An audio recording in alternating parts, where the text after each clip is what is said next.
इसरो अब चांद के लिए अपने नए मिशन की तैयारियों में जुट गया है। केंद्र सरकार ने इसी कड़ी में रविवार को भारत के चंद्रयान 5 मिशन को मंजूरी दे दी है। चंद्रयान 4 के बाद चंद्रयान 5 मिशन को 2028-29 तक लॉन्च किया जा सकता है। इसकी तारीख का ऐलान अभी नहीं किया गया है। इसकी तारीख का ऐलान आने वाले चरणों को पूरा होने के बाद किया जाएगा।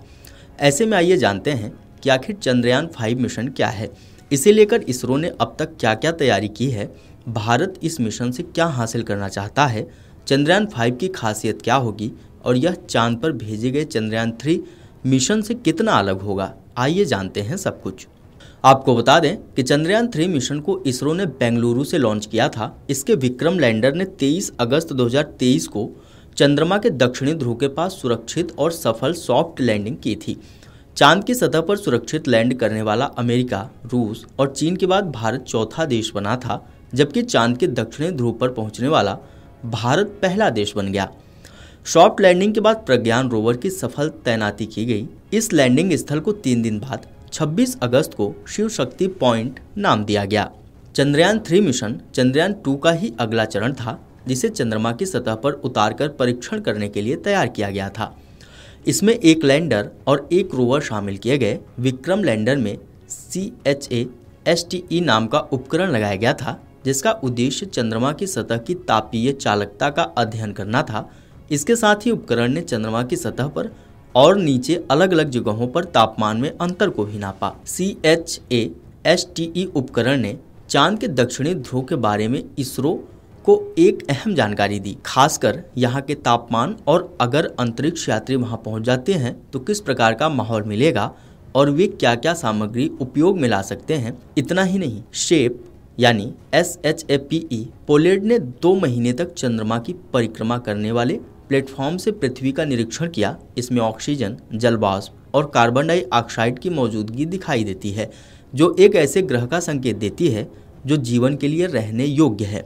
इतना ही नहीं, चंद्रयान 3 मिशन चांद पर कई तत्वों की मौजूदगी का भी पता लगाया। चंद्रयान 5 भारत की अंतरिक्ष एजेंसी इसरो और जापान की अंतरिक्ष agency Japan aerospace exploration agency यानी JAXA का साझा कार्यक्रम होगा। इसे लूनर पोलर एक्सप्लोरेशन यानी ल्यूपेक्स मिशन नाम दिया गया है। चंद्रयान 5 मिशन को जापान और भारत की तरफ से मिलकर पूरा किया जाएगा। इस मिशन की सबसे खास बात होगी कि इसका 250 किलोग्राम का रोवर, जो कि चंद्रयान के प्रज्ञान रोवर के मुकाबले 10 गुना भारी होगा।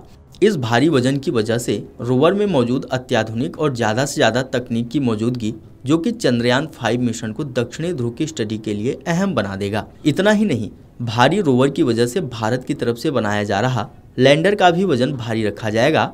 जहाँ चंद्रयान 3 के लैंडर का वजन 2 टन से थोड़ा कम रखा गया था, वहीं चंद्रयान 5 के लैंडर का वजन करीब 26 टन रखा जा सकता है। आपको बता दें कि लैंडर के हल्के रहने पर इसके ऊबड़ खाबड़ सतह पर ठीक से लैंड न होने की आशंका रहती है, लेकिन भारी वजन की वजह से लैंडिंग में संतुलन बना रहेगा। इसरो की फिजिकल रिसर्च लैब के निदेशक अनिल भारद्वाज ने कुछ समय पहले ही एक मीडिया समूह को बताया था कि दक्षिणी ध्रुव पर इस मिशन को उतारने का मकसद इस क्षेत्र में बसावट को जांचना होगा।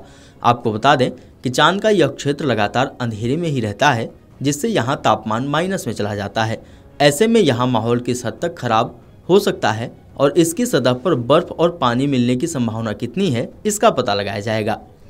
भारद्वाज ने बताया था कि चंद्रयान 5 मिशन में इसरो द्वारा निर्मित लैंडर में आधुनिक वैज्ञानिक उपकरण लगाए जाएंगे। इसका वजन करीब 26,000 किलोग्राम तक सीमित करने का लक्ष्य रखा गया है। लैंडर में ग्राउंड पेनेट्रेटिंग रडार, जो कि चांद की सतह कि कई फीट नीचे तक का पूरा ब्यौरा दे सके, उसे लगाया जाएगा। इसके अलावा मिड इंफ्रारेड स्पेक्ट्रोमीटर और रमन स्पेक्ट्रोमीटर भी लैंडर का ही हिस्सा होंगे। यह दोनों उपकरण चांद की सतह की बनावट का परीक्षण करेंगे और इससे चांद पर पानी की मौजूदगी का ज़्यादा बेहतर प्रमाण मुहैया कराएंगे।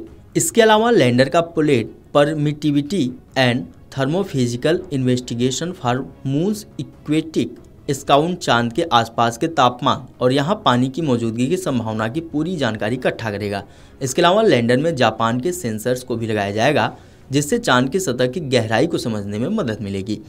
इसरो के लैंडर में चंद्रयान 3 और चंद्रयान 4 से अलग नया और भारी इंजन का इस्तेमाल किया जाएगा। इसके अलावा इसकी कार्य अवधि को बढ़ाने के लिए बड़ा फ्यूल टैंक, सोलर पैनल्स और बैटरी कंट्रोल सिस्टम और लैंडिंग गियर लगाए जाएंगे। इसमें चंद्रयान 5 मिशन पुराने सभी मिशन से ज़्यादा लंबे समय तक काम करेगा। इतना ही नहीं, भारी लैंडर सिस्टम को बेहतर थर्मल सिस्टम से लैस किया जाएगा, जो कि दक्षिणी ध्रुव के दिन के बेहद गर्म यानी 127 डिग्री सेल्सियस तापमान और रात के बेहद ठंडे यानी -173 डिग्री सेल्सियस में भी पूरे मिशन को सुरक्षित रख सकेगा। इसका मतलब यह होगा कि चंद्रयान 5 मिशन सिर्फ दक्षिणी ध्रुव पर सूर्य की रोशनी पड़ने के दौरान ही काम नहीं करेगा, बल्कि अंधेरे और भीषण ठंड के अगले 14 दिनों में भी भारत जापान का साझा मिशन अहम जानकारियां जुटाता रहेगा। Video desk amarujala.com। अगर आप ये वीडियो YouTube पर देख रहे हैं तो हमारे चैनल को सब्सक्राइब कर बेल आइकन दबाएं और Facebook पर देख रहे हैं तो हमारे पेज को लाइक करें। 8 मिलियन प्लस सब्सक्राइबर, आपके इस भरोसे के लिए बहुत धन्यवाद।